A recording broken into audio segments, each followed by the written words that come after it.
Buenos días a todos y todas. Feliz año desde el museo a puerta cerrada, llevando la cultura y el arte a las casas de todos ustedes. Hoy comenzamos este nuevo ciclo de la vida que todos hemos empezado a partir de nuestro calendario, el mes de enero.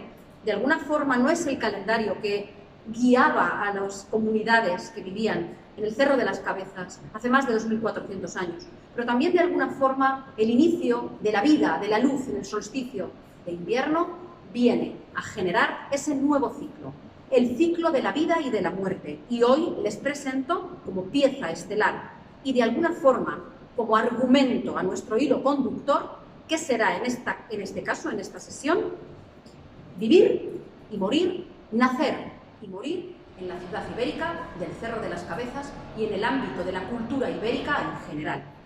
Les presento a nuestro enterramiento necrolático, una pieza adscribible a los siglos V, III antes de nuestra era, que apareció en el yacimiento ibérico del Cerro de las Cabezas. Vamos a analizar esta pieza y con ello también, de alguna forma, a entender cómo se nacía y también se moría en esta cultura. Bien, evidentemente el nacimiento es un momento en toda sociedad difícil y problemático. Nosotros lo solucionamos con nuestros hospitales y tenemos una serie de medicalizaciones que pueden asistir a este momento complicado, el parto. Cesáreas, palas, fórceps, epidural, oxitocina, pero que de alguna manera van a regular un proceso natural, un proceso que como mamíferos que somos los seres humanos podemos llevar a cabo de forma natural, solos, y era así como lo hacían en el ámbito de la sociedad ibérica. Por supuesto, el parto solamente viene a culminar todo el proceso del embarazo y de la concepción, y de alguna forma es el momento más complicado, donde se llevaría a cabo este momento tan complicado, el parto. Evidentemente, como ya he dicho, no hay hospitales, no hay lugares donde poder ir a dar a luz, donde poder parir. Esta idea que todos hemos forjado a través de la literatura y la cinematografía, de que parían mientras estaban vendimiando o mientras estaban recolectando y que luego continuaban haciendo el trabajo, es absolutamente errónea desde el punto de vista de la antropología, de la paleoantropología y de la arqueología. No es así. Y es lógico, porque cualquier mujer embarazada, aparte de tener una serie de limitaciones de movimiento, es cuidada por toda la sociedad porque alberga, engendra y contiene una nueva vida. Por lo tanto, es muy probable que las mujeres, cuando estuvieran cerca del momento de dar a luz, quedasen en el ámbito doméstico, recluidas, con gente, como las parteras y las comadronas, gente especialista, que estuviese asistiendo a ese momento importante. Por lo tanto, es mucho más probable que la imagen del parto sea en una estera, en un colchón de lana, en el ámbito doméstico, en el suelo o en algún pollo o atroje. Bien. Hemos encontrado, para este momento tan complicado del parto, asistiendo a la paleoantropología, que hay de alguna forma una serie de sabidurías ancestrales, como por ejemplo las manipulaciones para voltear al bebé dentro del útero materno, de la barriga de la mamá, unas manipulaciones en lo que se llaman los partos distócicos, es decir, cuando el niño viene de nalgas o el niño viene en posiciones complicadas, posición oblicua, hay una serie de manipulaciones para colocar al bebé en su lugar, es decir, en posición cefálica, para que pueda salir primero la cabeza y el parto pueda llevarse a cabo con total normalidad. Hoy en día, este tipo de partos, los distócicos, normalmente acaban en cesáreas, pero como he reiterado anteriormente, no hay cesáreas en época ibérica. Por lo tanto, es importante destacar la sabiduría de las parteras y las comadronas en este momento. Tenemos esbotos de época ibérica, provenientes algunos de ellos de un lugar muy cercano al Cerro de las Cabezas. Es el caso de Collado de los Jardines, en Santa Elena. Allí se han encontrado esbotos que representan úteros, que representan fetos y que representan pechos. Con esto voy a hablar del siguiente paso. Una vez que se ha producido el alumbramiento y el bebé ya está en el mundo, lo primero que se llevaría a cabo es la lactancia, es decir, dar de comer, dar de mamar al bebé. Tenemos evidencias de que la lactancia es evidentemente, puesto que, como es lógico, no hay farmacias, no hay leche maternizada, no hay compuestos de leches, y es importante reiterar que es muy peligroso darle a un bebé leche de vaca o de cabra, y sobre todo reiterar también que es más fácil que dé el pecho una vecina, una cuñada o una matrona antes que dar leches animales o vegetales que pueden producir alergias alimentarias en el bebé. Esto nos lleva a pensar que evidentemente era la lactancia materna la estrategia de nutrición comúnmente generalizada para todas las sociedades antiguas en general y, lógicamente, para la sociedad ibérica en particular. Les hablaba de los esbotos de Collado de los Jardines y, efectivamente, en todo el ámbito ibérico, cornisas mediterráneas, en yacimientos de Alicante, yacimientos de Valencia, encontramos pechos que representarían ese acto sagrado de alimentar al bebé.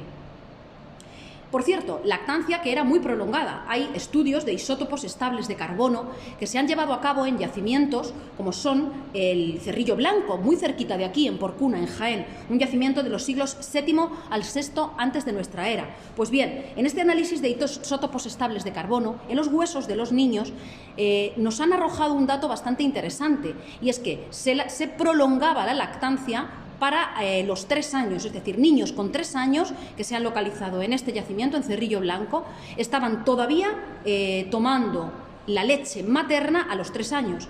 En este sentido, tengo que recordar que la Organización Mundial de la Salud hoy en día está apuntando los 2 años como la cifra idónea para el destete. Tengo que comentar también la presencia en el registro arqueológico de unos útiles, unos instrumentos que han sido catalogados como sacaleches o biberones. Bien, evidentemente a los niños y a las niñas, a los bebés, pero también a los ancianos y a la gente dependiente, habría que suministrarle determinadas infusiones, medicamentos, cuando tienen un problema de deglutir. El sacaleches es algo un poco más complicado, puesto que, como todos ustedes saben, para que un niño mame tiene que hacer un gesto con la lengua. Todos tenemos en la cabeza ahora mismo, por ejemplo, a un mamífero, a una vaca con su ternero. Entonces, es un movimiento muy complejo y no es tan fácil sacar la leche de un pecho si no es con los extractores que tenemos hoy en día, que hacen ese mecanismo tan complejo. Con un útil de barro es muy complicado que se pudiera sacar leche de un pecho. Siempre es mucho más sencillo, si ese niño tiene una debilidad concreta, administrarlo con un pequeño biberón. Estos instrumentos que les comento no han aparecido aquí en el Cerro de las Cabezas, pero sí lo han hecho en todo el ámbito ibérico que encontramos por, sobre todo, las comarcas, reitero, mediterráneas, en Puntal del Llops, en Olocau, etc. No sé si ustedes están al tanto, sobre todo las mamás que me están escuchando, las abuelas, los abuelos, los papás. Los que me estáis escuchando que tenéis niños, bebés, sabéis que ahora hay una técnica que está muy de moda, que es el swaddling, es decir, envolver al neonato, envolver al bebé. Esto se ha puesto muy de moda, lo que es fajar al bebé. Se ha puesto muy de moda, es muy común en culturas orientales, y los beneficios que arroja son, en primer lugar, la corporeidad del bebé, es decir, ha salido del útero y entonces lo que se hace es fajarlo para que sienta esa sensación de estar envuelto, de estar guardado y protegido dentro del seno materno. Por otro lado, también los gestos que hace el bebé de coger esos gestos que además son automáticos, de coger el cordón umbilical, que muchas veces cuando observamos a los bebés es que realmente pegan pequeñas sacudidas. Pues el swaddling lo que hace es, de alguna forma, conectar con prácticas que ya se hacían con anterioridad en la prehistoria. Fíjense ustedes en el neonato, en el neonato que tenemos ahora mismo delante de nosotros. Pues bien, en el ensayo antropológico, paleoantropológico de este neonato, nos indicaron los paleoantropólogos que probablemente por la forma en la que estaban dispuestas la parrilla costal y la pelvis, este bebé fue fajado, se hizo swaddling con él antes de enterrarlo. La mortalidad infantil era evidentemente altísima, pero es muy complicado rastrearlo en el registro fósil. Tengan en cuenta que los huesos de los neonatos son muy frágiles. Si se han cremado y están depositados en la necrópolis, es imposible, muy complicado rastrearlos. Y además, los necroláticos, es decir, los bebés que han muerto cerca de la fecha del parto y han sido enterrados en ámbitos productivos o domésticos, ahora explicaremos lo que es el necrolático con mayor precisión.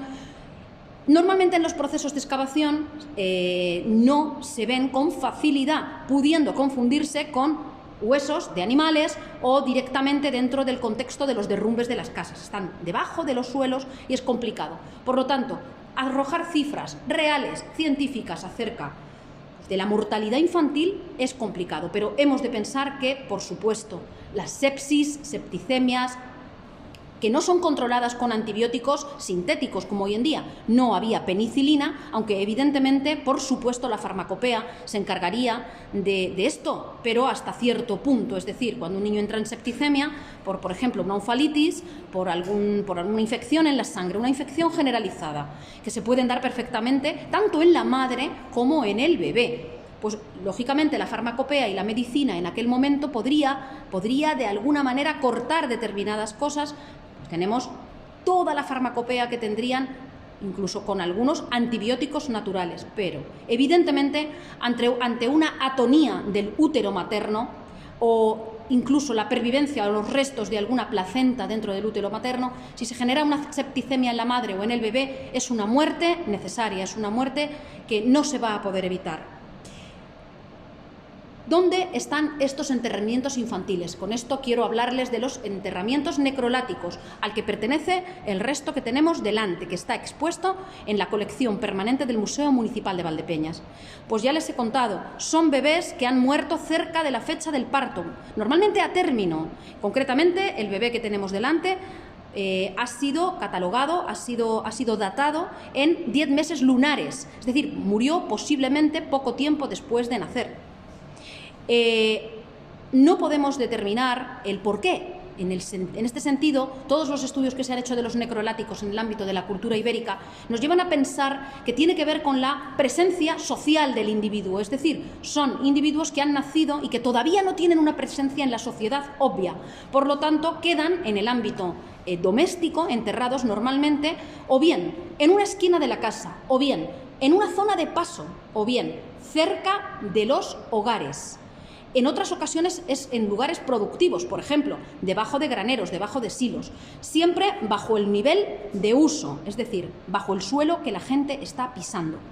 Hay algunos, pero muy pocos, hallazgos en los cuales se puede evidenciar que han sido enterrados con una finalidad apotropaica, es decir, como un rito propiciatorio o fundacional de un determinado lugar. Hay ejemplos de ello en la Comunidad de Murcia, en la Comunidad Valenciana, en Aragón y en Cataluña. No así en el Alto Guadalquivir, en el cual, reitero, los necroláticos se entienden como restos que tienen que ver con la no presencia del individuo dentro de la sociedad. Y también se han encontrado tumbas en las cuales aparecen las mamás, es decir, mujeres jóvenes, junto a los bebés. Por ejemplo, tenemos la tumba 40 en el Cigarralejo, en Murcia, en Castellones de Ceal o en la Serreta de Alcoy. En este caso, hemos de presuponer que mamá y bebé fallecieron porque algo falló, hubo algún tipo de problema médico durante el parto o en los días posteriores al mismo. Realmente esta pieza es toda una joya dentro de la exposición permanente del Museo Municipal de Valdepeñas. Pocas veces tenemos un resto humano en unas condiciones de conservación tan óptimas. Apareció en el yacimiento del Cerro de las Cabezas, en un ámbito doméstico. El feto no era feto en realidad, porque tenía 10 meses lunares, es decir, había llegado a término. Debió morir a los pocos días de nacer. El bebé aparecía en decúbito lateral con las extremidades flexionadas, es decir, de alguna forma reproduciendo la forma fetal, reproduciendo la forma que tendría dentro de la barriga de la mamá. Y apareció esta laja que tenemos, este fragmento cerámico, esta tapadera, cubriendo el cuerpo. Es que es normal que en los necroláticos el bebé tenga cierta preparación. Se prepara la fosa, se prepara o bien dentro de una cista o de una cerámica o bien tapado, como es el caso de nuestro necrolático, con una tapadera.